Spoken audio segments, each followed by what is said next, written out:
Good evening friend, Mou and Sonai ব্লগে সবাইকে স্বাগত। সবাই কেমন আছো? আশা করি সবাই খুব ভালো আছো। আমিও কিন্তু বেশ ভালো আছি। আজকে বন্ধুরা চলে এসেছি পরেশনাথ মন্দির।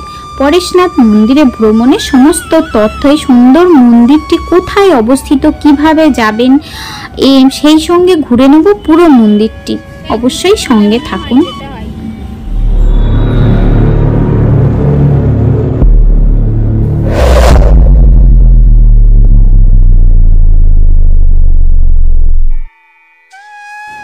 এই মন্দিরটি উত্তর কলকাতার গৌরীবাড়ি এলাকায় বদ্রীদাস টেম্পল স্ট্রিট এই মন্দিরটি অবস্থিত। এই মন্দিরটি নিকটতম রেল স্টেশন বিধাননগর।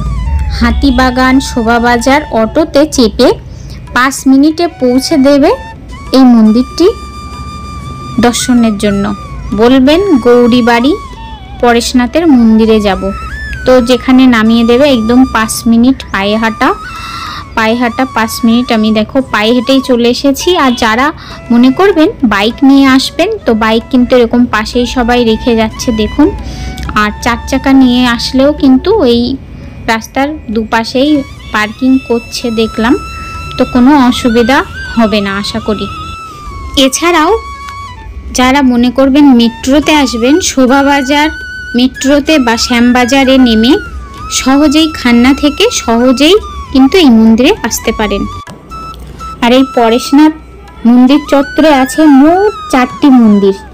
এখন আরও একটা বেড়ে 5টা হয়ে গেছে, সেটা অনুকূল ঠাকুরের মন্দির। পরেশনাথ মন্দির চত্বরে যে 4টে মন্দির আছে, সেই 4টে মন্দিরের নাম শীতলনাথজির মন্দির, চন্দ্রপ্রভুজির মন্দির, মহাবীর স্বামী মন্দির, দাদাওয়ারি ও কৌশলজির মন্দির। তাহলে বুঝতেই পারছো কতগুলো মন্দির আছে। চলো বন্ধুরা জেনে নেওয়া যাক এই মন্দিরটা কে বানিয়েছিল আর কত সালে মন্দিরটা হয়েছিল। সত্যি ইন্টারেস্টিং ব্যাপার। আমার এগুলো কিন্তু খুব ইন্টারেস্ট পাই, কারণ কে বানিয়েছিল এত সুন্দর একটা মন্দির, তিনি অমর হয়ে থাকবেন। তা ওনার মানে সবাই যুগ যুগান্তর কিন্তু ওনার কথা মনে রাখবেন, তাই না? তো আমি এগুলো খুব ইন্টারেস্ট পাই। 1867 সালে এই মন্দিরটি প্রতিষ্ঠাতা করেছেন শ্বেত বদ্রীদাস। বুঝতেই পারছেন, তাহলে বদ্রীদাস মন্দিরটি বানিয়েছেন। মন্দিরটি 23তম জৈন তীর্থঙ্কর পরেশনাথকে নিবেদন করেছিলেন এবং তার নাম অনুসারেই তার নাম হয়েছে পরেশনাথ মন্দির। তো বুঝতেই পাচ্ছেন এটা কিন্তু জৈনদের মন্দির। আর মন্দিরটি বানিয়েছেন শ্বেত বদ্রীদাস। তো উনি অমর রয়ে যাবেন সারাটা জীবনই। মানুষ যত যুগ থাকবে তত যুগ কিন্তু এই মন্দিরও থেকে যাবে, কারণ এত সুন্দরভাবে মন্দিরটা বানানো। আর একটা জিনিস তোমাদের জানিয়ে দেয়, মূল মন্দিরের ভিতরে ক্যামেরা নিষিদ্ধ। এখানে কিন্তু মূল মন্দিরের ভিতরে তোমরা কেউ ক্যামেরা করতে পারবে না। বাইরেটাই এত সুন্দর, তাহলে ভেতরটা যে কত সুন্দর সেটা মুখে বলে প্রকাশ করে বোঝাতে পারবো না। সত্যি তাই, এত সুন্দরভাবে কাজ করা পাথরের উপরে যে কিভাবে করেছিল ভগবান জানে, মানে ছবির মতো মনোমুগ্ধকর একটা পরিবেশ। আর এই মন্দিরের বাইরে থেকেই মনোমুগ্ধকর জৈন ধর্মের মানুষদের কাছে পরেশনাথ মন্দির কিন্তু আধ্যাত্মিক ও পবিত্র। শুধু ওদের কাছে নয়, আমাদের কাছেও। সত্যি কথা বলতে গেলে ওরকম একটা পরিবেশে গেলে না আধ্যাত্মিকতা একটা এসে যাবে, ভেতর থেকে ফিলিংস আসবে, এটা আমি বলবো। শুধুমাত্র মন্দিরের আকর্ষণই নয় বন্ধুরা, আধ্যাত্মিকতার পরিবেশ এলেই বুঝতে পারবে যে আধ্যাত্মিকতা ভিতর থেকে ফিলিং সত্যি চলে আসবে। সেই আকর্ষণেও কিন্তু মানুষ এখানে ঘুরতে আসে এরকম একটা পরিবেশে। তো ভিড় দেখতেই পাচ্ছ চারিপাশে, মানে লোকালয়, মানে প্রচুর মানুষ দেখতে আসে মন্দিরটা। প্রচুর মানুষ দেখতে এসেছে রবিবারের বাজারে, তো বলবো কি। তো এখানে আসার টাইমটা মেপে যদি ঠিক করে না আসো কিন্তু খুব প্রবলেম, কিছুই দেখতে পারবে না। সেই জিনিসটা আগে জানার দরকার যে মন্দির কখন খোলে আর কখন বন্ধ হয়, সেটা অবশ্যই তোমাদের জানতে হবে। তো সেটা বলবো অবশ্যই তোমাদের সঙ্গে। প্রতিদিন সকাল 6টা থেকে দুপুর 12টা পর্যন্ত মন্দির খোলা থাকে রেগুলার, ঠিক আছে। আর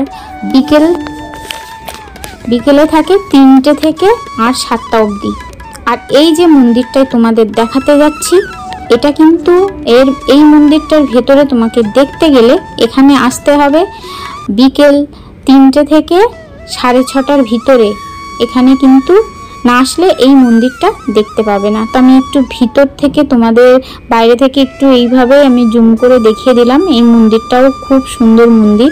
নেক্সট দিন তোমাদের আমি দেখাবো এই মন্দিরটা, যদি আমি যেতে পারি। এই মন্দিরটাও খুব সুন্দর মন্দির, কিন্তু একসঙ্গে বললাম যে এখানে অনেকগুলো মন্দির আছে, তো একটু তাড়াতাড়ি যাওয়ার চেষ্টা করবে। এই টাইমের ভেতরে যদি টাইম অ্যাডজাস্ট না করতে পারো কিন্তু মন্দিরের কিছুই দেখতে পাবে না। এর কিন্তু সবকটা মন্দির, এই মন্দিরটা 6:30টায় বন্ধ হয়ে যায় বিকালে, মানে সন্ধ্যেতে। আর ওই মন্দিরটা 7টাতে বন্ধ হয়, যেটা দেখালাম। ওই মন্দিরটা 7টা, পরেশনাথ মন্দিরটা 7টার মধ্যে বন্ধ হয়ে যায়। এখানে যে ছোট ছোট জলাশয় মানে পুকুর আছে, তাতে যে কত বড় বড় মাছ দেখছো, যে কত বড় বড় মাছ এখানে বন্ধুরা, কি বলবো, প্রচুর বড় বড় কচ্ছপ আর মাছ আছে কিন্তু। আর কচ্ছপ আর মাছ এখানে ভগবানের একটা প্রতীক বলে মনে করা হয়, সেই জন্যই রেখে দেওয়া হয়। আর কেউ যদি অনেকটা টাইম থাকতে চাও তাহলে একটু সঙ্গে খাবার নিয়ে যেও মাছেদের, তো দেখবে মাছগুলো কাছে চলে আসবে। দেখো কত বড় বড় মাছ। আর আমরা তো একটু সন্দেই হয়ে গেছিলো, বুঝতে পারছো, অনেক কিছু দেখাতে পারলাম না। তো তোমরা যদি যাও একদম পারফেক্ট একটা টাইম নিয়ে যাবে, তাহলে কিন্তু অনেক কিছু দেখতে পাবে। মন্দিরটি তৈরি হয়েছে মোজাইক পাথর, আয়না, ইউরোপীয় ধাঁচে মন্দিরটির বাইরে বাগান, ফোয়ারা, বসার জায়গা আর বড় জলাশয়। এই মন্দিরের সৌন্দর্যকে বাড়িয়ে তুলেছে। জলাশয়ে আছে মাছ, কচ্ছপ, যেগুলোকে ভগবানের প্রতিরূপ বলে মনে করা হয়, বুঝতেই পারছো। তো মন্দির আঙিনায় দেখতে পাচ্ছ কত লোক বসে আছে। আর রবিবারে তো প্রচুর ভিড় হয়, প্রচুর। আর 7টার আগে কিন্তু মন্দির থেকে সবাইকে বের করে দিয়েছে। 7টার আগে মানে মনে করবে 4টে, 4:30টার মধ্যে পৌঁছে যাবে এখানে, নইলে কিন্তু মন্দিরে কিছু দেখতে পাবে না। আর মানে একটা ভিতরের যে কাজ, এতটা যে সৌন্দর্য, বাইরেটা এত সৌন্দর্য, তাহলে ভিতরটা যে কত সুন্দর সেটা মানে ভাষায় প্রকাশ করা যাচ্ছে না, যে এত সুন্দর ভিতরটা। সেটা তো দেখাতো মানে ক্যামেরা নিষেধ আছে, ভিতরে দেখানো যাবে না। সে যে কত সুন্দর কি বলবো। তো কেউ যদি এখনও না গিয়ে থাকো আমার ভিডিওটা দেখার পরে, অবশ্যই চলে যেও আর গিয়ে বলো যে কেমন একটা পরিবেশে, কেমন একটা সুন্দর জায়গাতে তোমরা দেখে আসলে। মনে হবে আমরা দেশের বাইরে কোনো জায়গায় কোথাও গিয়ে এরকম ধরনের মন্দির আমরা দেখছি। এত সুন্দর আমার লেগেছে যে এত সুন্দর মন্দির আমাদের কলকাতার ভিতরে আছে। তো কোনো একদিন টাইম করে অবশ্যই যারা বাড়িতে হাউস ওয়াইফ, টাইম করে চলে যেও এরকমভাবে দেখতে। খুব সুন্দর পরিবেশ, আধ্যাত্মিকতা একটা মানে ছোঁয়া লেগে আছে মন্দিরটার ভিতরে, মানে তোমার চারিপাশটাই যে বাগানটাতেও।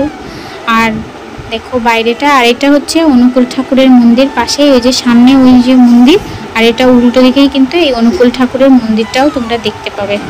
তো এখানে টাইমে না গেলে সব মন্দির বন্ধ হয়ে যায় বললাম। তো আমার ব্লগটা তোমাদের কেমন লেগেছে অবশ্যই কিন্তু জানাতে ভুলো না। আর যদি নতুন কোনো বন্ধু এসে আমার ভিডিওটা দেখছো, তা প্লিজ তার কাছে রিকোয়েস্ট সাবস্ক্রাইব করে বেল আইকন অন করে রেখে দিও এরকম নতুন নতুন ভিডিও দেখার জন্য। আর যদি কারোর কিছু জিজ্ঞাসা থাকে অবশ্যই কিন্তু কমেন্ট বক্সে লিখো, আমি তাদের অ্যান্সার দেব, উত্তর দেব যদি কিছু জানার থাকে। তো এবার আমরা ফিরছি। দেখো দুপাশে এরকম একটা মানে এত সুন্দর একটা পরিবেশ না, সবাই কিন্তু এরকম বাইক নিয়ে গাড়ি নিয়ে আসে, কোনো অসুবিধা হয় না বললাম। তো এরকম পার্কিং করা যায় পাশেই। আর এরকম দুপাশে দেয়ালে এরকম মূর্তি আর মাঝখান থেকে রাস্তা, তো পরিবেশটাই একটা আলাদা। আর এখান থেকে পায়ে হাঁটা স্রেফ 5 মিনিট তোমাদের দেখাবো, মানে একদম 5 মিনিট পায়ে হাঁটা, 5 মিনিটও লাগবে না, 2 থেকে 3 মিনিট।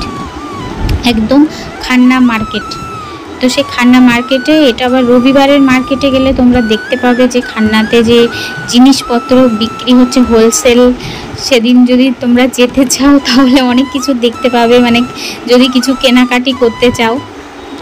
তো এখানে হোলসেল, এখানে প্রচুর জিনিসের দাম কম আমি দেখলাম, প্রচুর, মানে জিনিসের মানে হাফেরও হাফ দাম এখানে খান্নাতে। তোমাদের একটু দেখিয়ে দেবো। তো আমিও গেছিলাম, একটু দেখে নিলাম। এইটা এই পাশে তো চলে গেছে মানে বিধাননগর, আর এই পাশে হাতিবাগান। তো এইভাবে রাস্তাটা দেখিয়ে দিলাম কতটুকু রাস্তা। আর এটা হচ্ছে খান্না মার্কেট, হোলসেল বিক্রি হয়, তো সারা রাতের বাজার। আর এরা আমি তো মানে সন্ধেবেলা গেছি, তাও দেখো এই অবস্থা। তো হোলসেল মানে এখানে প্রচুর জিনিসের দাম কম, ঘুরে যদি জিনিসপত্র কিনতে চাও তো কিনতে পারবে। তো হাউস ওয়াইফ যারা হয় তারা তো একটু ঘুরে ঘুরেই কেনে জানো। আর এত সুন্দর একটা পরিবেশ থেকে আসার পরে কিছু কেনাকাটি করে চলে আসতে পারো। তো এসে গেলাম বিধাননগর স্টেশন, এটা বিধাননগর স্টেশনে চলে আসলাম, একদম কাছেই, একদম 5 মিনিট, অটোতে 5 মিনিট লাগে মাত্র, আর 10 টাকা ভাড়া। আর বিধাননগর স্টেশনের উপর থেকে দেখো কত যানজট। তো আমার ব্লগটা তোমাদের কেমন লেগেছে অবশ্যই কিন্তু জানাতে ভুলো না। টাটা বাই, আবার আসবো নতুন একটা ব্লগ নিয়ে, নতুন কিছু নিয়ে তোমাদের কাছে হাজির হব। সবাই খুব ভালো থেকো, love you all, tata by.